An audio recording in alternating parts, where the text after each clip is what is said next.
The hall was big enough to fit a city inside it. It had tall glass walls that went all the way up to the sky, and through those walls, you could see the stars. Billions of them, burning quietly in the dark. Every seat in that hall was taken.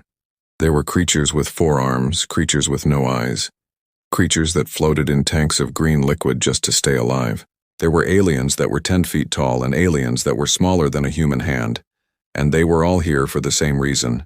They all wanted to see what the humans were going to do. At the center of the hall stood a long table, the grand table of the Galactic Council. It was made from a rare stone that only existed on one planet, and that planet no longer existed. Around this table sat the 7 most powerful races in the galaxy. The Vorkai sat at the head of the table. They were tall, silver-skinned, with long, thin fingers and eyes the color of dark water. They had ruled the Galactic Council for over 300 years. No race had ever challenged them. No race had ever dared. Until today, Ambassador Daniel Chen walked into the hall alone. He was not tall. He was not impressive looking. He wore a simple dark suit with no medals, no weapons, no armor. He carried only one thing, a small flat case made of old brown leather. The Vorkai leader, High Commander Zale, watched him walk across the hall floor and felt something strange. He felt almost nothing. He had expected more from the humans. He had heard the reports that humanity had grown, that they had ships now, that they had built something in the last 200 years. But looking at this small, quiet man walking toward the grand table alone, Zale almost smiled. Almost, Chen reached the table and stopped. He did not bow. He did not kneel. He just stood there and looked at the council with calm, steady eyes. A Vorkai officer stepped forward and said in a loud voice, "You are here to present a request, human. State your name and your purpose." Chen looked at the officer for a moment. Then he looked at Zale. Then he opened the brown leather case. Inside was a single piece of paper, old paper, white and soft at the edges from age. He placed it gently on the grand table and pushed it toward the center. "My name is Ambassador Daniel Chen," he said. "I represent the United Human Systems. We are not here to make a request." He paused. "We are here to collect." The hall went completely silent. Not the kind of silence that happens when something is boring. The kind of silence that happens when something terrifying has just been said very quietly. High Commander Zale leaned forward and looked at the paper on the table. He did not touch it. "Collect what, exactly?" Zale said, and his voice was calm and controlled, but something behind his eyes moved. "What the Vorkai promised," Chen said, and the whole galaxy watched. Because the meeting was being broadcast, every screen on every planet in every system was showing this moment live. To understand what happened next, you have to go back, 200 years back. The year was 2187. Earth was dying, not slowly, not quietly. It was dying fast and loud and painfully. The oceans had risen. The storms had grown violent. The soil in most regions could no longer grow food. There were 11 billion people on Earth and not enough of anything for any of them. The first alien contact had happened 30 years before that, in 2157, and at first the galaxy had been curious about humans. But curiosity faded fast when humans proved to be small, divided, and unable to agree on anything. The other races moved on. Humans were not a threat. They were not useful. They were just there. But in 2187, a human scientist named Dr. Yara Osi discovered something extraordinary. She called it the memory chain. It was a way of encoding a person's entire life, their knowledge, their skills, their decisions, their experiences, into a biological data structure that could be passed to another person or even to a machine. It was not just memory storage. It was the transfer of human wisdom itself. Imagine a doctor who had spent 50 years learning surgery. All of that knowledge could be given directly to a young student in hours. Imagine a general's entire strategic experience being shared with a soldier on the front line. Imagine a mother passing her full love and understanding of the world to her child before she died. It was the most powerful discovery in human history. And the galaxy noticed. The Vorkai came first. They arrived at Earth with 3 ships, gleaming, silver, silent. They said they wanted to help, and at that time, Earth needed help so badly that nobody asked too many questions. The deal was simple. The Vorkai would give humanity access to advanced food systems, weather-controlled technology, and protection under galactic law, meaning no other race could attack or colonize Earth. In return, humanity would share the memory chain technology with the Vorkai. The treaty was written, signed, and recorded. It said clearly, humanity would be treated as full equals under galactic law, forever, with a permanent right to a seat at the Galactic Council, the Vorkai promised, and humanity believed them. Dr. Osei herself handed over 10 years of research to the Vorkai science team. She shook hands with the Vorkai ambassador that day, and she smiled, because she believed that she had saved her world. She had, but not in the way she expected. The Vorkai took the technology, they went home, and then, quietly without any announcement, they deleted the treaty records from the galactic database. They told the council that the deal with humans had been a small private agreement, already completed, of no further importance. No other race checked, no other race cared. Humans were still small, still struggling, still not interesting enough to pay attention to. The Vorkai expected them to fade. They were wrong. Back in the Grand Hall, High Commander Zale looked at the paper on the table. That document, he said slowly, is not in any official record. No, Chen agreed, because you deleted the official record. This is the original physical paper, signed by Vorkai Ambassador Dreth and Human President Alicia Monroe in 2187. We kept it in a vault on Earth, under 2 feet of concrete and steel. We have kept it for 200 years. Zale's long fingers pressed flat against the table. Even if such a document is real, he said, the treaty terms were fulfilled long ago. The Vorkai gave Earth the help it needed. Yes, Chen said, and in return, we gave you the memory chain technology. The treaty also promised us permanent equal status under galactic law and a seat on this council. That part was never honored. You were not ready. We are ready now, Chen said. His voice did not rise, it did not shake, it was just certain. One of the other council members, a wide purple-skinned creature from the Helvari race, leaned forward with confusion. Ambassador Chen, she said carefully, this is a very serious claim. Even if we accept the document as real, 200 years have passed, the galaxy has changed. Surely you are not suggesting— I am suggesting exactly what the treaty says, Chen said. Nothing more, nothing less. We are here to collect what was promised. Another council member, a thin, blue-skinned Tisari, said quickly, and if the council does not agree? What exactly do you plan to do, human? You have ships, yes, but the Vorkai fleet alone has 10,000 warships. You cannot— We are not here to threaten anyone, Chen said. He reached into his jacket pocket and placed a small data chip on the table beside the old paper.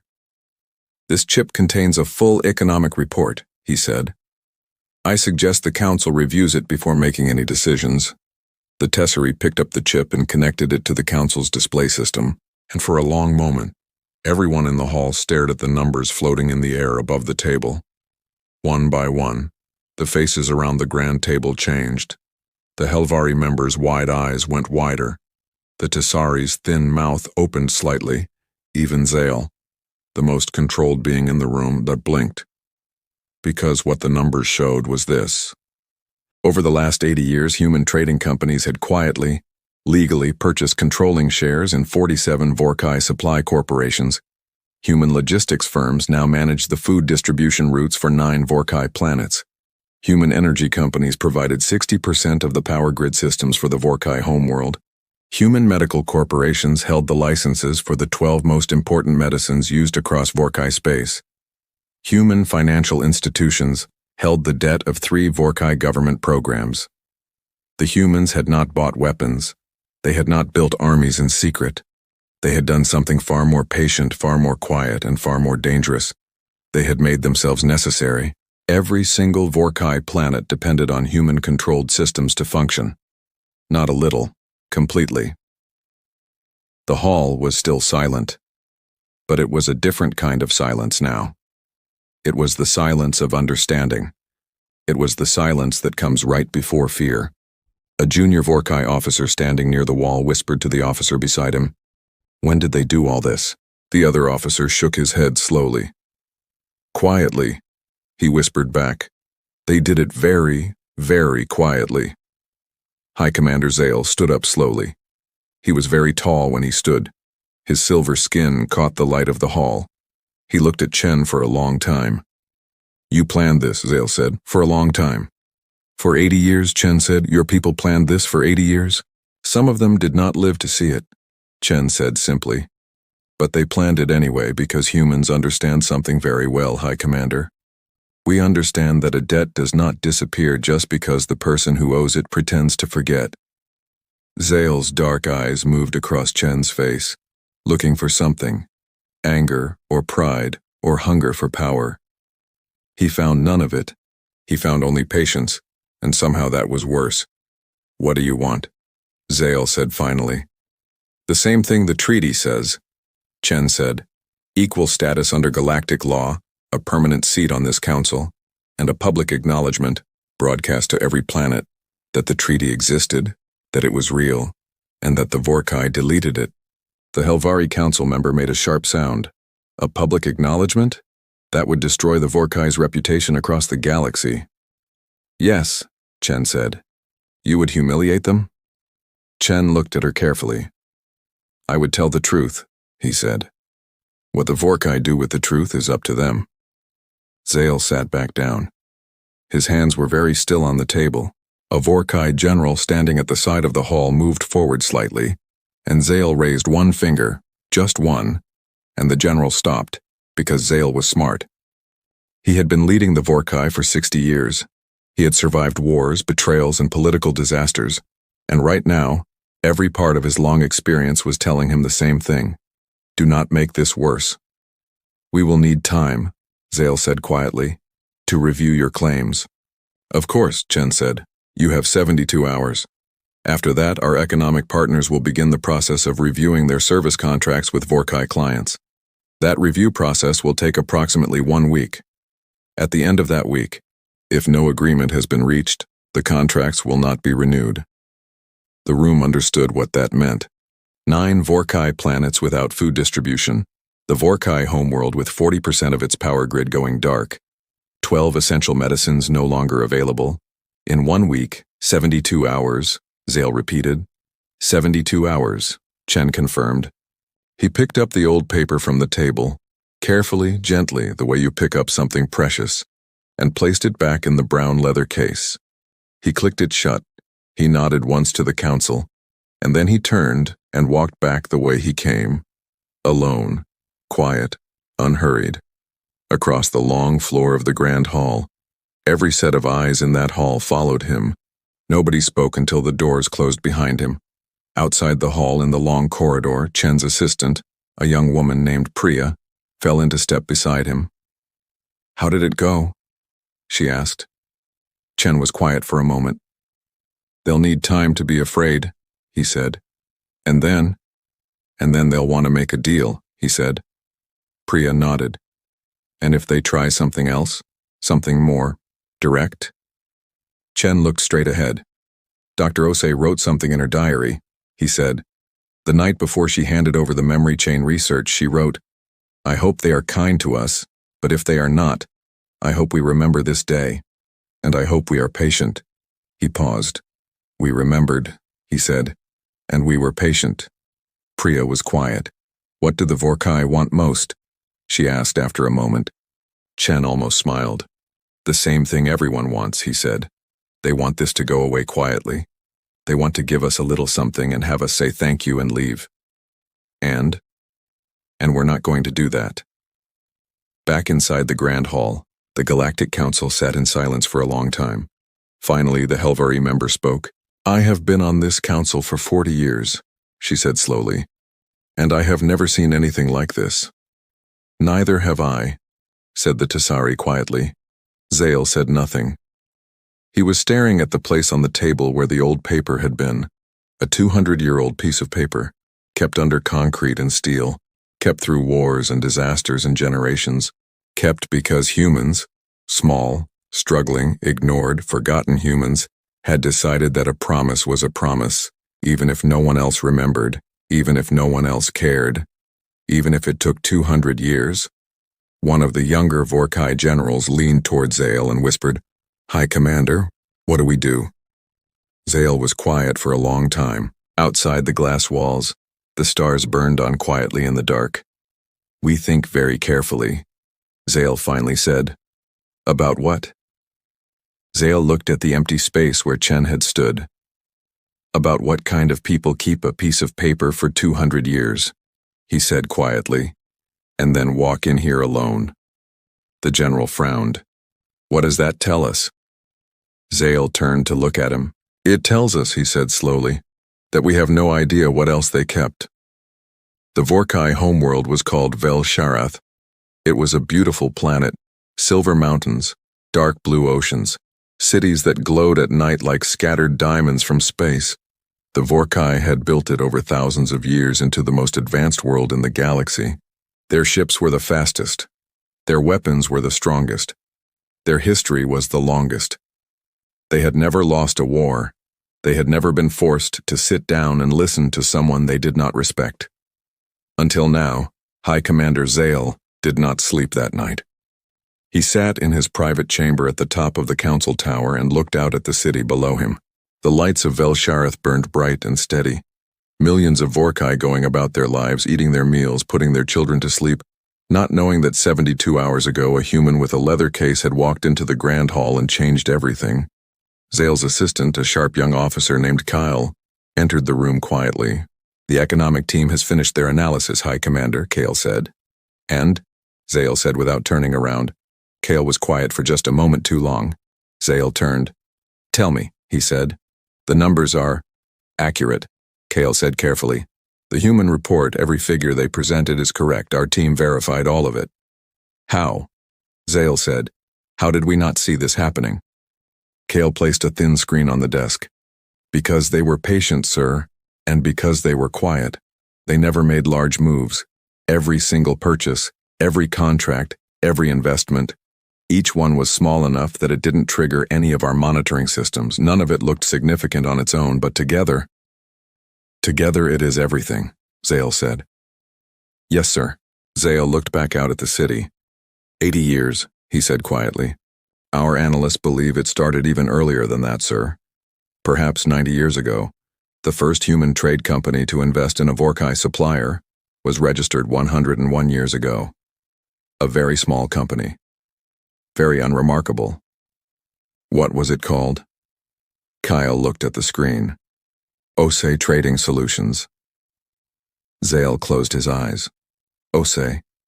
The same name as the scientist who had handed over the memory chain research 200 years ago. It was not a coincidence. It was a message, sent 100 years ago, to be received today. "They planned this from the beginning," Zale said. "It appears so, sir. The woman who gave us the technology, she started this. Her children may have, or her students. The company changed hands several times, but the original owner was a grandchild of Dr. Yara Ose." Zale sat down heavily in his chair. He had lived for 230 years. He had watched empires rise and fall. He had outmaneuvered enemies who were smarter, stronger, and better armed than he was. But this quiet, patient, century-long plan, this was something he had never seen before. "What do they actually want, Kale?" he said. "Not what the treaty says. What do they actually want?" Kale hesitated. "I think, sir," he said slowly, "they want exactly what they said, nothing more and nothing less. No one ever wants exactly what they say. Humans might," Kyle said quietly. On the human diplomatic station 3 hours away from Vel Sharath, Ambassador Chen was eating breakfast. It was simple food, eggs and bread and coffee. Priya sat across from him with a stack of reports. "The Vorkai have requested a private meeting," she said. "Just you and Zale, no cameras, no broadcast." "No," Chen said. Priya looked up. "No, everything happens on the record," Chen said. "That is not negotiable. The galaxy needs to see all of it." "They won't like that." "I know." Priya set down her report. "Chen, can I ask you something?" "You can ask." Do you hate them?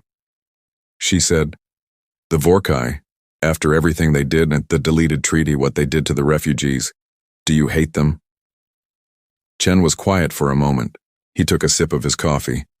No, he said. Really? Hating them would make this personal, he said. This is not personal. This is a debt. You don't hate someone you're collecting a debt from. You just collect it. Priya looked at him for a long time. You're a very strange person, she said finally. Chen almost smiled. Most ambassadors are. 12 hours into the 72-hour window, something happened that no one expected. A message came through the secure Galactic Council channel, not from the Vorkai, from a race called the Moran. The Moran were a quiet people, pale green skin, large black eyes. They lived on a cluster of small planets near the edge of the galaxy. They were not powerful. They were not famous. Most races barely remembered they existed. But their message was very short and very clear. It said, "We have our own paper. Ours is from 140 years ago. We would like to speak with Ambassador Chen." Chen read the message 3 times. Then he looked at Priya. "Get me a secure channel to the Moran embassy," he said. The Moran ambassador was an old woman named Sarai. Her voice was soft and careful. "Ambassador Chen," she said, "we have watched your presentation to the council with great interest." "I'm glad," Chen said. "What is your paper about, Ambassador Sarai?" 140 years ago, Sarai said, our planet was suffering. A disease had killed 30% of our population. We had no cure. We went to the Galactic Council for help. The Vorkai offered us medicine. The same 12 medicines that your companies now hold the licenses for. Interesting coincidence. Very interesting, Chen said carefully. The price, Sarai continued, was our deep space mineral rights for 200 years. We agreed. We were desperate. We signed. And then, 6 years later, the Vorkai told us the contract had been lost in a data migration error. They said we owed them the mineral rights, but the protections they had promised us were no longer valid. Chen was quiet. They did the same thing, he said. Yes, Sarai said. They took what they wanted and deleted what they owed. We were too small to fight them. We were too sick. We were too frightened. So we said nothing. For 140 years we said nothing. Until now, Chen said. Until now, Sarai agreed. Because now there is someone at the grand table who might actually listen. By the time 24 hours had passed, 3 more messages had come in. The Balari, a race of large gray-skinned builders from the outer systems. They had a paper from 80 years ago. The Kun, small insect-like beings who communicated through vibration. They had recordings from 60 years ago. The Tassari, one of the council members themselves, quietly sent a private message saying that they were reviewing certain historical documents and would like to speak with Chen when the time was right. The Vorkai had not just broken one promise, they had broken many, and everyone had been too afraid to say anything until now. Inside the Vorkai council chambers on Velsharath, General Marin, Zale's most trusted military commander, slammed her hand on the table. This is getting out of control, she said. First the humans, now the Moran. Tomorrow, it will be every small race in the galaxy lining up with their complaints. We need to end this now. We need to end it hard. Several officers around the table nodded. What are you suggesting? Zale said quietly. The human ambassador, Marin said. Remove him without Chen. The humans have no face for this. Their council will need weeks to appoint someone new. We use those weeks to negotiate directly with the United Human Systems, quietly, privately, and offer them enough to make this go away before it becomes a movement. Zale looked at her for a long time. And if we are discovered? He said. We won't be. That is what people always say, Zale said. Right before they are discovered. Marin leaned forward. High Commander, in 72 hours they will begin cutting our supply lines. Our people need those systems, 9 planets, millions of citizens. If we show weakness here, if we simply give in to a human with an old piece of paper, every race in the galaxy will know that the Vorkai can be challenged. We cannot allow that. The room was quiet. Zale tapped one long finger slowly on the table. "Do nothing yet," he said finally. "I need to think." But General Marin did not wait. She had her own people, her own network, her own plans. That same night, a message went out from Vel Sharath through a private encrypted channel. It was not signed. It contained only coordinates and a time. The coordinates were for the human diplomatic station. On the station, Priya knocked on Chen's door at midnight. "You should sleep," she said. "I'm reading," he said. She looked at the screen in his hands. "What are you reading?" "Dr. Osi's diary," he said. "The original. We have a digital copy in the archive. I read it sometimes when I need to remember why we're doing this." Priya sat down in the chair near the door. "What does she say?" Priya asked. Chen looked at the screen. "She writes about the day the Vorkai came," he said. "She writes that they were so beautiful, so calm and certain. She writes that she trusted them immediately. She says she felt like a child being helped by a grown-up." He paused. "And then she writes, 'I hope this is real. I hope they mean it. I hope we are not making the biggest mistake of our lives by trusting strangers with something this important. But Earth is dying, and we have no choice. So I am going to believe in them, and I am going to write this moment down, so that if I am wrong, at least someone will know what happened." The room was very quiet. "She knew," Priya said softly. "She hoped she was wrong," Chen said. "She wasn't." He set down the screen. "She also wrote something else," he said, "on the very last page of the diary, written years later, after she found out the treaty had been deleted." "What did she write?" Priya asked. Chen looked up. "They think we will forget. They think we are too small and too broken to remember, but they do not understand something about humans. We remember the things that hurt us most. We remember them perfectly. And we are very, very patient." The attack came at 3 in the morning. A small craft, unmarked, no identification signal, approached the human diplomatic station from a dark angle that avoided most of the sensor systems. It carried one device, one very small, very powerful device. It was designed to look like a system malfunction, a power surge in the station's reactor core, an accident. The craft got to within 2 kilometers of the station, and then it stopped, because every single approach vector to the human diplomatic station was quietly blocked, not by warships, by cargo freighters. 14 human cargo freighters, large, slow, completely ordinary-looking vessels, were parked in a loose ring around the station. They had been there for 6 days. The small unmarked craft sat in space for 11 minutes. Then it turned around and left. Priya found out about it in the morning. She went straight to Chen. "There was an attempt last night," she said. "Someone tried to—" "I know," Chen said. She stared at him. "You know? How long have you known this might happen?" "Since before we arrived," he said. "We positioned the freighters 6 days ago. Standard precaution." "Standard precaution," Priya repeated slowly. "Chen, someone just tried to kill you."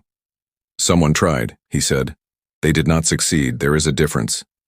"This changes things," she said. "This is an act of aggression. We should go public. We should broadcast this. The whole galaxy should know." "Not yet," Chen said. Priya looked frustrated. "Why not?" Chen stood up and walked to the window. Outside, the stars were still there, burning quietly the way they always had. "Because right now," he said, "whoever sent that ship is sitting somewhere panicking. They made a move and it failed, and they do not know what we know. That is useful. If we announce it, we lose that advantage. So what do we do?" Chen turned from the window. "We go to the council meeting in 48 hours, he said. "We present our case calmly, completely on the record, in front of the whole galaxy. And the attack?" Chen looked at her. "We save that for the right moment," he said quietly. With 12 hours left in the 72-hour window, High Commander Zale requested a formal meeting. He came to the human station himself. This was unusual. A Vorkai High Commander did not travel to meet someone else. Others came to him, but Zale came. He came with only 2 guards and no ceremony. He sat down across from Chen in a plain meeting room, and for a moment neither of them spoke. Then Zale said, "I want to make an offer." I'm listening, Chen said. Full economic compensation, Zale said. A large sum, more than any single race has ever received in the history of the Council. Full equal legal status under galactic law, immediately and permanently, a permanent human seat on the Council, all of it, everything the treaty promised, plus more. Chen nodded slowly. And in return? In return, Zale said, no public acknowledgement, no broadcast, no announcement that the treaty existed or was deleted. We handle this privately, quietly, professionally. Chen was quiet for a long moment. High Commander, he said finally. Do you know what the memory chain technology actually does? The thing Dr. Osei gave you 200 years ago? Zale frowned slightly. It transfers knowledge and memory between individuals. Yes, Chen said. And do you know what the Vorkai used it for? Zale said nothing. Your military used it to transfer battlefield experience to soldiers, Chen said. Your medical teams used it to train doctors faster.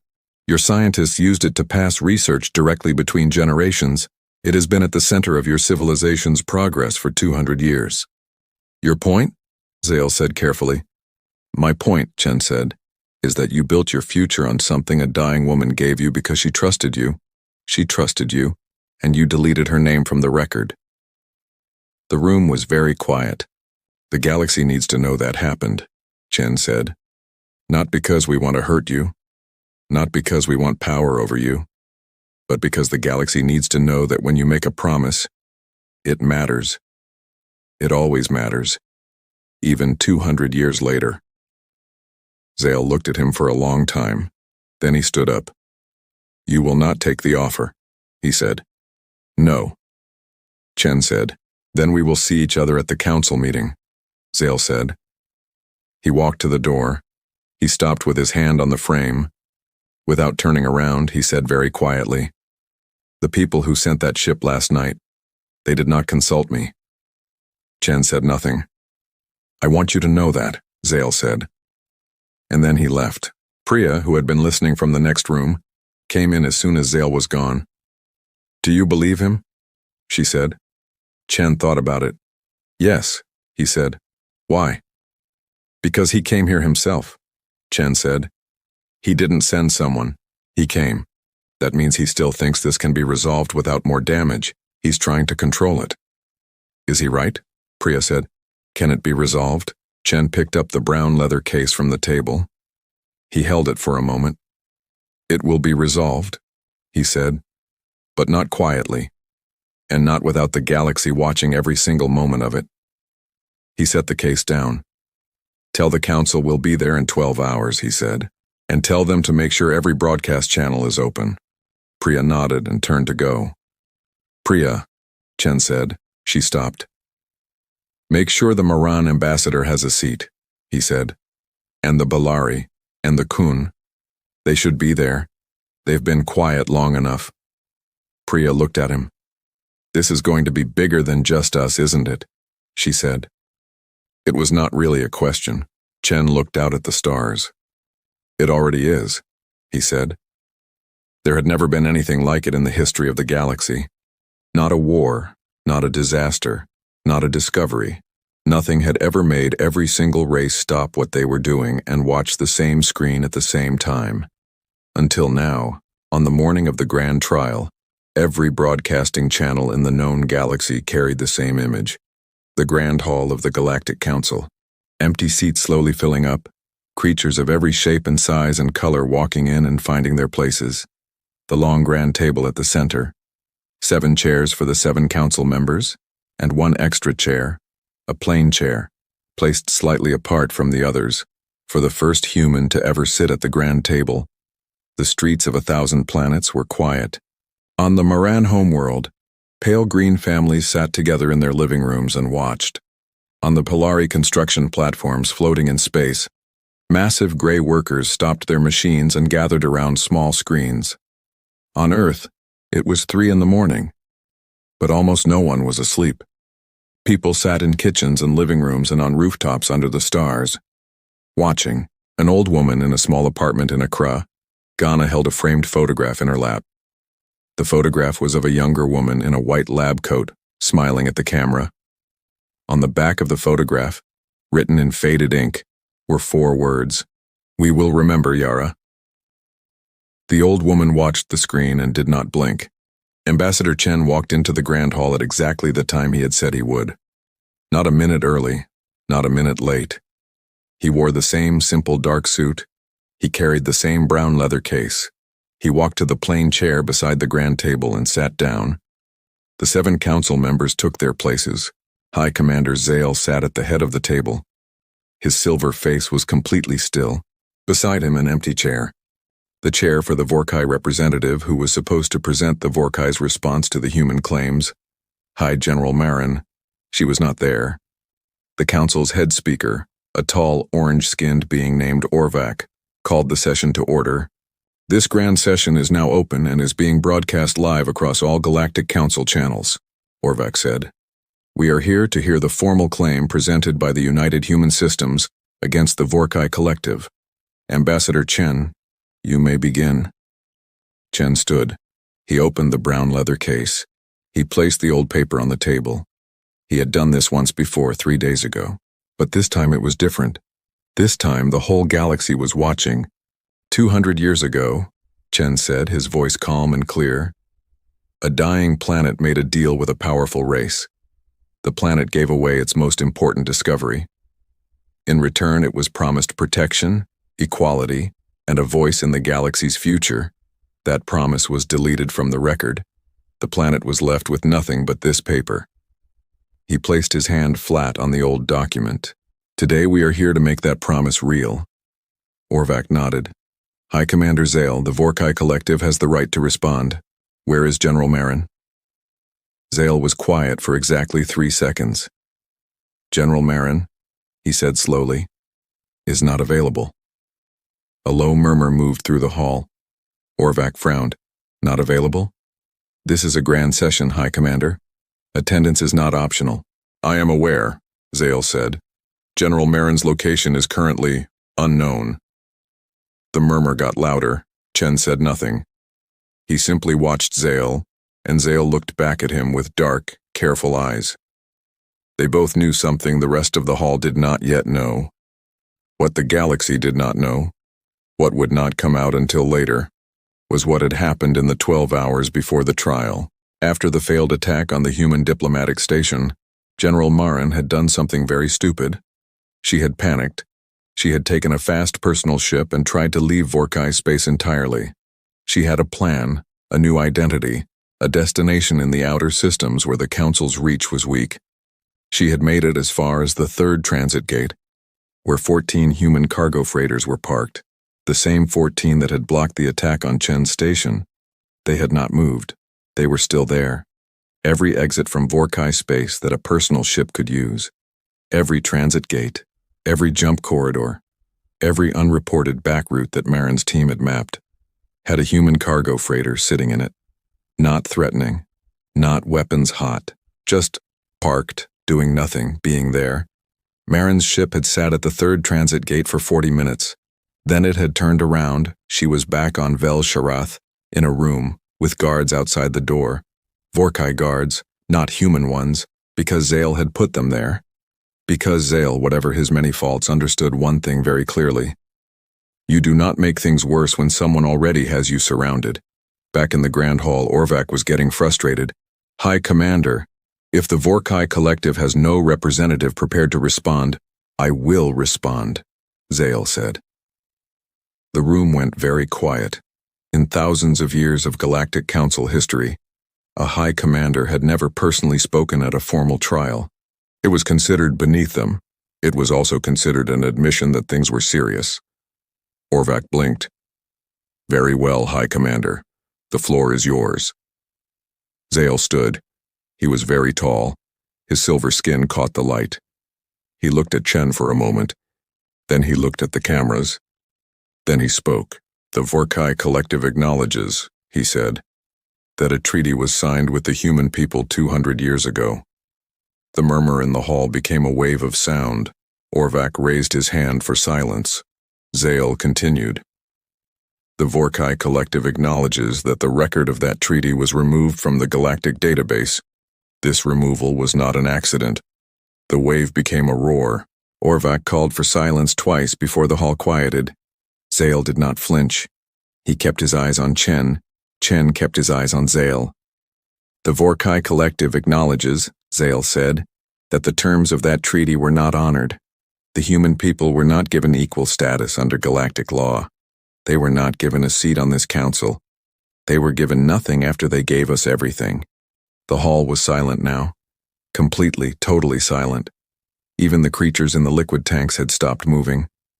Zale sat down. He folded his hands on the table. I say this, he said, his voice quieter now.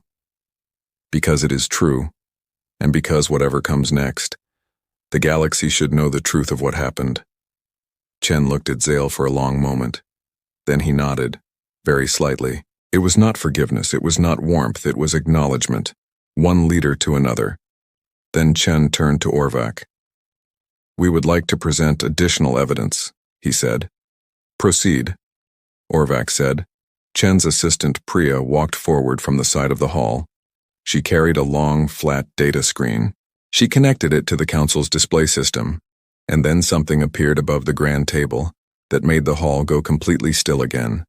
A face, old, weathered, pale green skin, large dark eyes.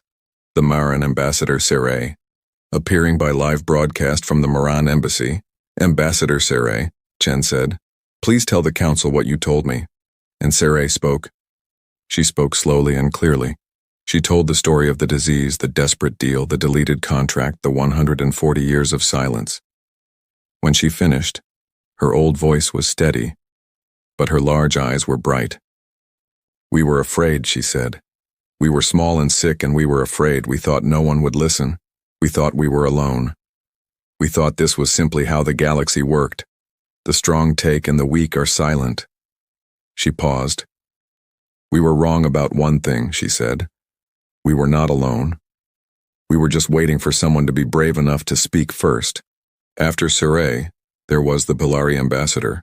After the Bellari, the Kun. Each one told their story. Each one placed their evidence in the record. Each one had been waiting, some for decades, some for over a century, for a moment like this. The hall listened. The galaxy listened. And with every story, the room changed.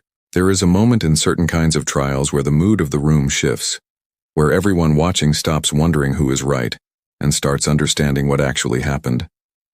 That moment came quietly, without announcement. It came somewhere between the Bellari ambassador describing how their children's school buildings had been repossessed, and the Kun playing a 100-year-old audio recording of a Vorkai official, laughing while signing a contract he had no intention of honoring. After that recording, nobody in the hall spoke for a long time. Then something happened that Chen had not planned. The Tesserae Council member, blue-skinned, thin, one of the 7 most powerful beings in the galaxy, stood up. He looked at his colleagues around the grand table. Then he looked at the cameras. I would like to enter something into the record, he said. Orvac looked surprised. Council member Tessath, this is highly irregular. Yes, Tessath said simply. So is everything that has happened in this hall today. I have a document. It is 40 years old. It concerns a private agreement between the Tesserae government and the Vorkai Collective regarding mining rights in the Outer Belt. The terms were not honored. I stayed silent because I was afraid of what speaking would cost us. He placed a data chip on the table. I am no longer afraid, he said, and sat back down. After that, the second Tesserae Council member stood and placed his own chip on the table. Nobody spoke. The chip sat there on the grand table next to the human's old paper. General Marin watched the trial from a room on Vel Sharath. She watched Zale stand and acknowledge everything. She watched the Maran speak, then the Bellari, then the Kun. She watched the Tesserae Council members place their chips on the table, and she felt something she had not felt in a very long time.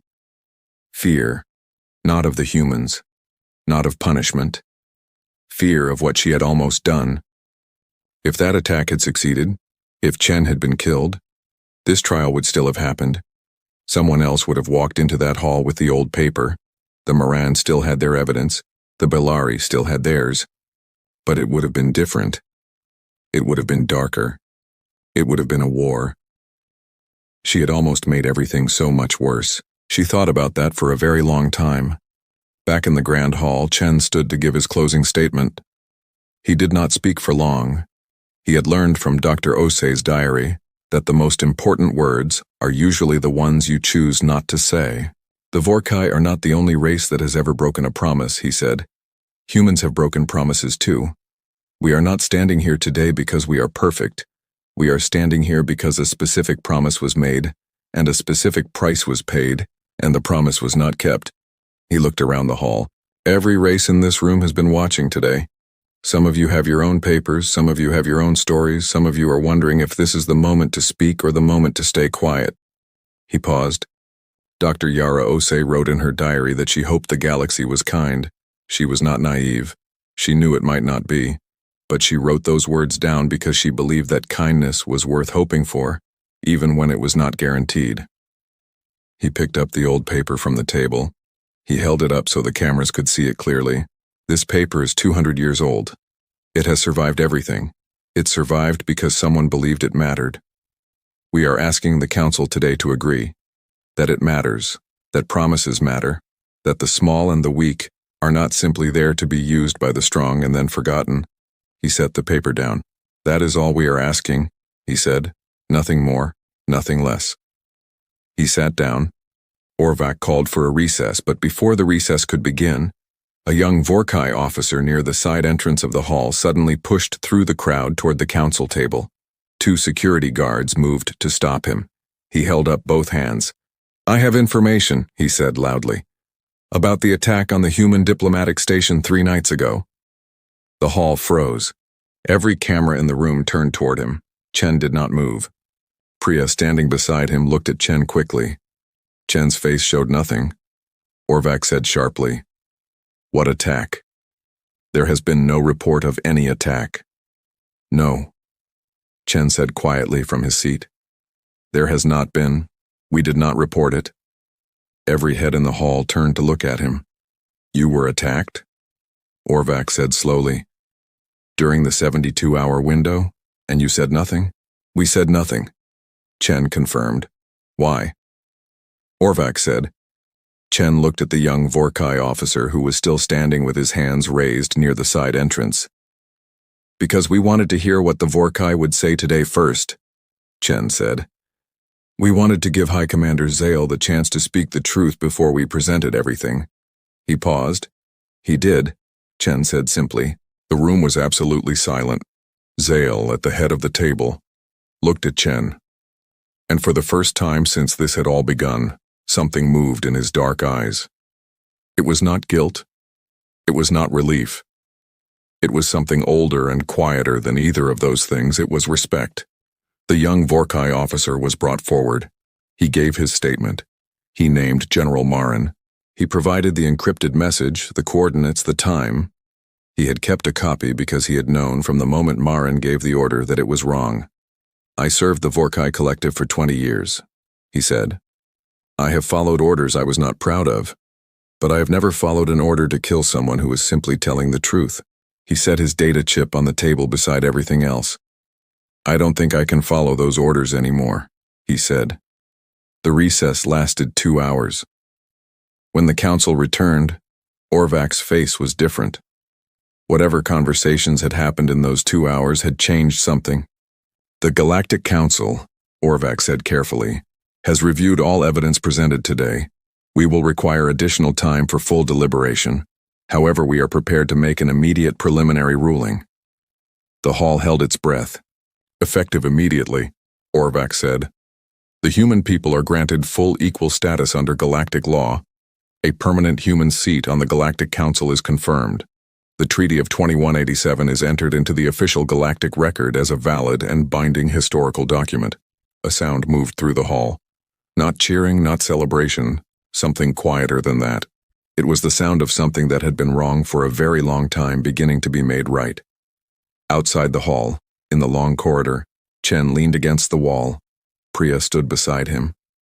For a long moment, neither of them said anything.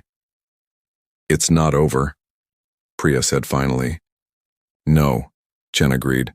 The full verdict still has to come. Marin still has to face what she did.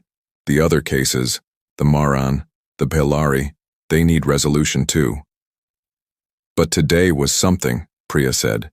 Today was something, Chen agreed. He looked down at the brown leather case in his hand. He thought about Dr. Ose, writing in her diary by lamplight 200 years ago, hoping she was wrong, knowing she was right, writing it all down anyway. She would have liked today, Priya said softly. Chen looked up.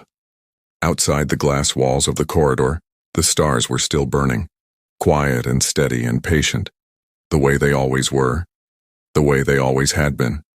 Yes, he said, she would have.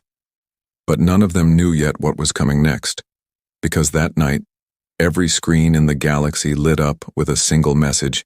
It came from an unknown source.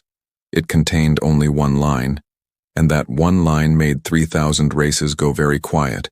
It said, the humans kept one more thing from 2187, something bigger than the paper, something the Vorkai took and thought they destroyed. They were wrong. Ambassador Chen.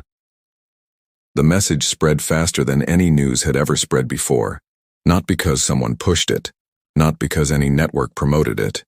It spread because every single being who read it immediately sent it to everyone they knew. One line, 23 words, and those 23 words made the entire galaxy stop breathing for a moment. The humans kept one more thing from 2187, something bigger than the paper, something the Vorkai took and thought they destroyed. They were wrong. Ambassador Chen. On Vel Shareth, High Commander Zale read the message at 2 in the morning. He read it once. He read it again. Then he called his chief scientist, an old Vorkai named Drev, who had been studying human technology for 40 years. The memory chain. Zale said, without greeting, without introduction, what happened to the original research Dr. Osi gave us? Drev was quiet for a moment. It was studied, duplicated, and then the original files were archived. Drev said carefully. And the archive? Another pause. Longer this time. The archive was decommissioned 80 years ago, Drev said. Standard procedure. The data was considered fully extracted. Were the original files destroyed? They were scheduled for destruction, yes. Were they destroyed? Drev did not answer immediately. And that pause, that small, quiet pause, told Zale everything. Find out, Zale said and ended the call. He sat alone in his chamber. Outside, Vel Shareth glowed in the dark, beautiful and silver and suddenly very uncertain. On the human diplomatic station, Priya found Chen standing at the window again. She had a data pad in her hand and an expression on her face that was somewhere between amazed and nervous. You sent that message, she said. Yes, Chen said. At 2 in the morning. Yes. Without telling me. Yes. Priya set the data pad down very carefully on the table. The way you set something down when you are trying very hard not to throw it. Chen, she said slowly. What exactly did we keep from 2187 that is bigger than the paper? Chen turned from the window. He reached into the inside pocket of his jacket. He took out a small metal disc. No bigger than a coin, dull gray, completely ordinary looking. He placed it on the table beside Priya's datapad. She looked at it. What is that? She said. A copy, Chen said. A copy of what? Of everything, he said. Every file Dr. Ose gave the Vorkai in 2187, every page of research, every formula, every note, every version of the memory chain technology from its very first draft to its final form. Priya stared at the disk. She kept a copy, Priya said slowly. She made 3, Chen said. One for the Vorkai, one for the Earth Government Archive, one that she hid personally. She wrote about it in the last pages of her diary.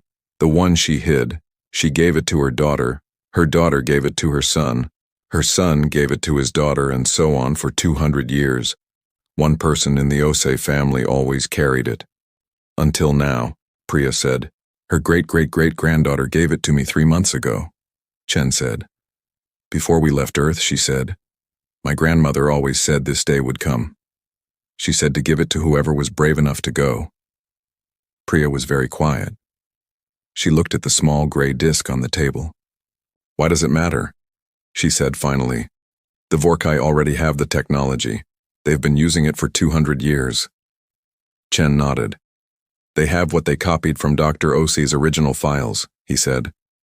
But Dr. Osi's original research contained something they missed, something she removed from the version she gave them.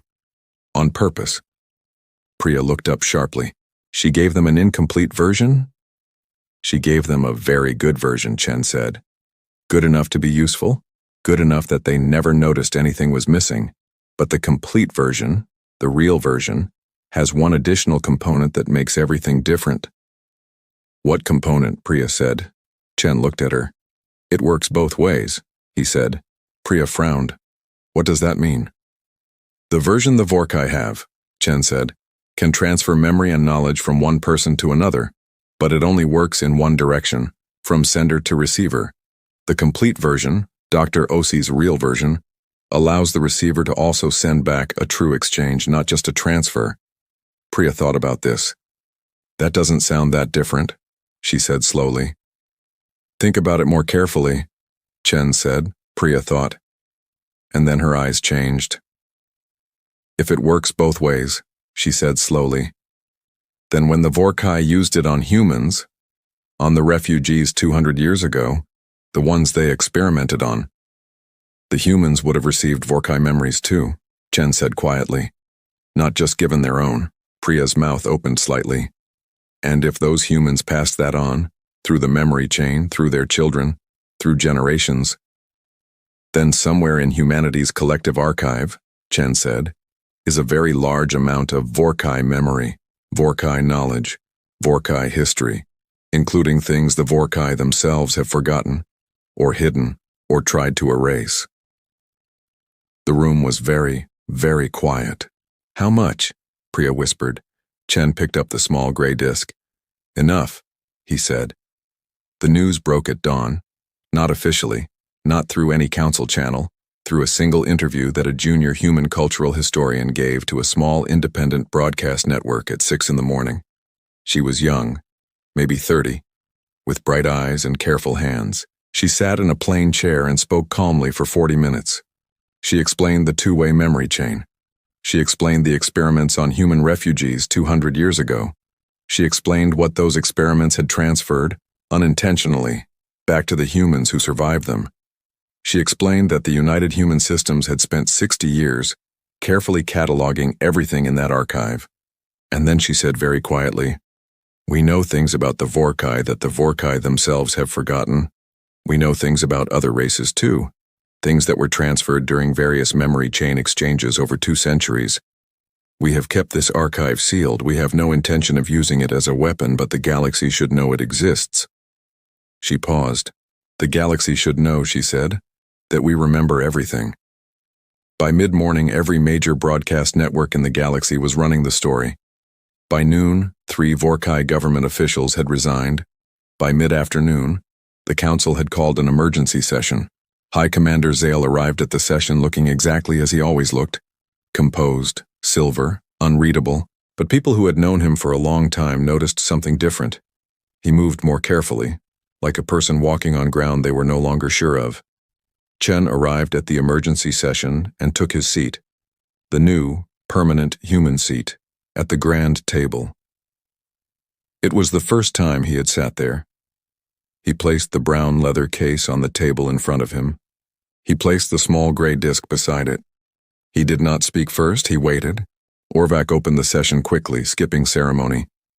"Ambassador Chen, the Council has questions about the statement made this morning regarding a secondary archive of memory chain data." "Of course," Chen said. "Is the archive real?" Orvac said, "Yes." "How extensive is it?" "Extensive," Chen said. "Does it contain information about council members, about their governments, about sensitive historical events?"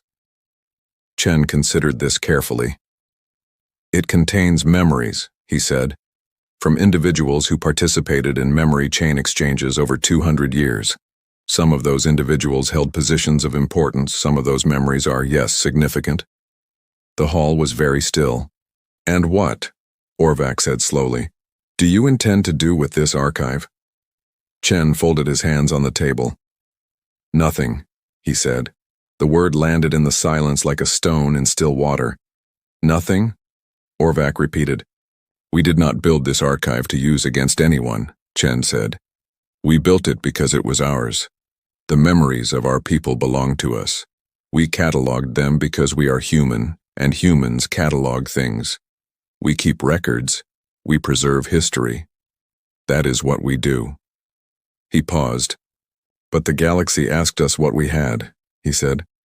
So we told the truth. We have always told the truth. That is also what we do. A council member from the Dral race, large, stone-gray, rarely speaking, leaned forward. Ambassador, the Dral said, his voice like gravel.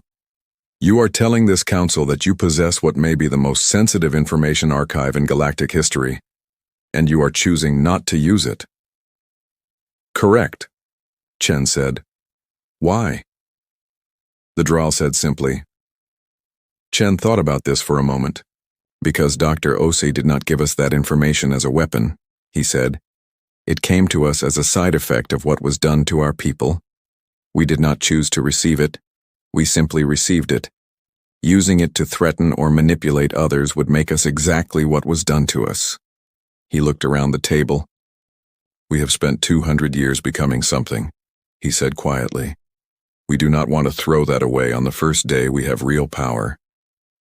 General Marin was brought into the hall under guard. She walked in straight-backed, her uniform still perfectly pressed, her face showing nothing. But when she sat down in the chair facing the council, and she saw Chen sitting at the grand table, not as a guest, not as a petitioner, but as a council member, something in her face shifted, just slightly. Just for a moment, Orvac read the charges clearly and without emotion. Unauthorized military action, attempted assassination of a diplomatic envoy, actions taken without council authorization, actions taken in direct violation of galactic law. Marin listened to all of it without moving. When Orvac finished, he asked, General Marin, do you wish to respond? Marin was quiet for a long moment. Then she said, I acted to protect the Vorkai Collective. By attempting to kill an ambassador? Orvac said. By attempting to stop a process that I believed would destroy us. She said, I was wrong about the method. I accept that. But I was trying to protect my people. She looked at Chen. You understand that? She said. Don't you, Ambassador? You have spent your whole life trying to protect your people? Chen looked back at her. Yes, he said. I understand it. Then you understand why I did what I did. I understand why, Chen said. Understanding why does not make it right. Marin held his gaze for a moment. Then she looked away. No, she said quietly. It does not. The verdict on Marin came quickly. Removal from military command, permanent restriction to Vorkai space for 20 years, a formal mark in the galactic record. It was not the harshest punishment possible. Some races in the gallery made sounds of displeasure. Chen said nothing. When Priya leaned over and whispered, Is that enough? Chen whispered back, It is what the law allows. The law should be enough. After Marin was escorted out, the hall prepared for the final part of the session. The full verdict on the human claim. Orvac straightened his papers. He looked at the cameras. He looked at the hall. Then he read, The Galactic Council, having reviewed all evidence presented, finds the following. 1. The Treaty of 2187 between the Vorkai Collective and the human people of Earth is confirmed as valid, binding, and real. 2. The deletion of this treaty from the galactic database was a deliberate act and a violation of galactic law. 3. The Vorkai Collective is required to make a full public acknowledgement of the treaty, its deletion, and the harm caused. This acknowledgement is to be broadcast on all Galactic Council channels. 4. The Vorkai Collective is required to pay full reparations to the human people, the amount to be determined by an independent council committee. 5. The cases of the Maran, the Belari, the Kun, and any other races with documented claims against the Vorkai Collective are to be heard in full within the next 90 days. 6. A new position is created within the Galactic Council, the Office of Treaty Integrity, whose purpose is to maintain physical and digital records of all treaties, agreements, and promises made between races. No single race will have the power to alter or delete these records. Orvac looked up from his papers. These findings are final, he said. The galaxy heard it all, every word, on every planet, in every system. The old woman in Accra, Ghana, looked at the photograph in her lap. She had been awake for 30 hours. She had watched every moment of every session. She heard the final verdict read aloud. And then she did something she had not done in a very long time. She cried, not from sadness, from something that had no easy name, something that felt like a weight she had not even known she was carrying finally, slowly, being set down. In the corridor outside the grand hall, after the session ended, Zale found Chen. They stood apart from the crowds, in a quieter stretch of corridor, near a window that looked out at the stars. For a moment neither of them spoke. Then Zale said, "The memory chain archive. You will really do nothing with it?" "Nothing," Chen said, "even though you could use it to reshape galactic politics for the next 100 years?" "Especially because of that," Chen said. Zale was quiet. "I have been in power for 60 years, he said. "I have made many decisions. Some of them I am proud of, some of them I am not. The Treaty of 2187, the deletion, that was before my time. But I knew about it. I knew and I said nothing, because it was convenient to say nothing." He paused. "I want you to know that," he said. "Why?" Chen said, "Because you gave me the chance to tell the truth today," Zale said. "Before everything else came out, you held the attack back. You let me speak first. You did not have to do that." "No," Chen agreed. "Why did you?" Chen thought about it. "Because Dr. Osei hoped the galaxy was kind," he said. "She was wrong about the Vorkai 200 years ago. I wanted to see if she might be right about you today." Zale looked at him for a long moment. "And?" he said. Chen looked out at the stars. "The verdict is still open," he said. And for the first time something moved at the corner of Zale's silver mouth. Not quite a smile, but something close. "Fair enough," he said quietly. That evening, Chen sat alone in his room on the diplomatic station. The brown leather case was open on the desk. The old paper was inside it. He looked at it for a long time. He thought about Dr. Yara Osi, standing in a lab on a dying Earth, handing over her life's work to a race of strangers, hoping they were good, knowing they might not be, writing it all down anyway. He thought about the Osei family, generation after generation, carrying a small gray disc, keeping a secret, keeping a faith. He thought about the Maran ambassador Saray, waiting 140 years to tell the truth. He thought about the young Vorkai officer who had named Maran, who had said quietly, "I don't think I can follow those orders anymore." He thought about Zale, standing up in front of the whole galaxy and saying, "Yes, we did this. It was wrong." None of them were heroes in the easy, shining way that stories sometimes describe heroes. They were all just people, people who had been afraid, people who had been hurt, people who had stayed quiet too long or acted wrongly or looked away when they should have looked. And then at different moments, for different reasons, they had done the one small brave thing that was in front of them. That was all. That was everything. Priya knocked and came in without waiting. She sat in the chair across from him. She had 2 cups of coffee. She put one in front of him. "How are you?" She said. "Tired." He said, "Good tired or bad tired?" He thought about it. "Good tired," he said. She nodded. She drank her coffee. "What happens now?" She said. "We go to work," Chen said. "We have a seat on the council. We have 90 days of hearings coming. We have an Office of Treaty Integrity to help build. We have the Moran case, the Balari case, the Kun case." "That's a lot of work," Priya said. "Yes," Chen said. "Are you ready for it?" Chen looked at the old paper in the brown leather case. He thought about how long it had taken to get to this table. 200 years? 3 generations of one family carrying a gray disc? one woman writing in a diary by lamplight, hoping she was wrong. He closed the leather case gently. "We've been ready for 200 years, he said. 3 days later, in accordance with the council's verdict, the Vorkai made their public broadcast. High Commander Zale sat at a plain desk in front of a camera. No ceremony, no grand hall, no silver lights, just him and the truth and the whole galaxy watching. He spoke for 11 minutes. He said everything: the treaty, the technology, the deletion, the refugees, the experiments. All of it. He did not make excuses. He did not explain it as a mistake or a misunderstanding. He said it clearly in plain language, the way Chen had spoken, the way the Moran ambassador had spoken, the way truth sounds when it is finally allowed to be itself. When he finished, he looked directly at the camera. "To the human people," he said, "to the Maran, to the Pelari, to the Kun, and to all races we have wronged. This acknowledgement is not enough. We know that. Acknowledgement is only the beginning, but it is a beginning, and we offer it without condition." He paused. "We were wrong," he said. "We are sorry." 3 words, simple words, the kind of words that cost everything to say and sound like nothing until you have waited 200 years to hear them.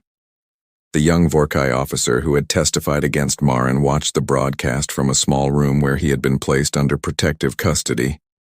When it was over, he sat quietly for a while. Then he picked up a pen and a piece of paper. He wrote a letter. It was addressed to Ambassador Daniel Chen. It said, "I don't know if what I did was brave or just the only thing I could still live with. But watching today, I think maybe those are the same thing. Thank you for making it possible to tell the truth. I hope the galaxy is different now." He sent it. Chen read it that evening. He read it twice, then he wrote back 4 words. "The galaxy is different." Months later, in the new Office of Treaty Integrity, a young Moran archivist was carefully cataloging old documents. She was pale green, large dark eyes, the same kind of eyes as Ambassador Saray. She was sorting through a box of historical records when she found something. A photocopy of a photocopy of a photocopy, so many generations removed from the original that it was barely readable, but she could make out the signatures at the bottom, 2 names, Vorkai Ambassador Dreth, Human President Alicia Monroe, and between the signatures, a date, 2187. She held it very carefully, the way you hold something that has survived a very long time. She thought about all the hands it had passed through, all the people who had kept it safe, all the years it had waited. She placed it gently into a preservation sleeve. She logged it into the new galactic record, under a new category that had never existed before. It was called simply Promises Kept. Far away on a small blue planet at the edge of the galaxy, in a small apartment in Accra, Ghana, the old woman finally slept. The photograph of Dr. Yara Osei lay on the table beside her. The stars burned outside her window, quiet and steady and patient, the way they always had been, the way they always would be. And somewhere in the spaces between the stars, in the long silence that holds all things, a debt that had waited 200 years was finally, fully, completely paid.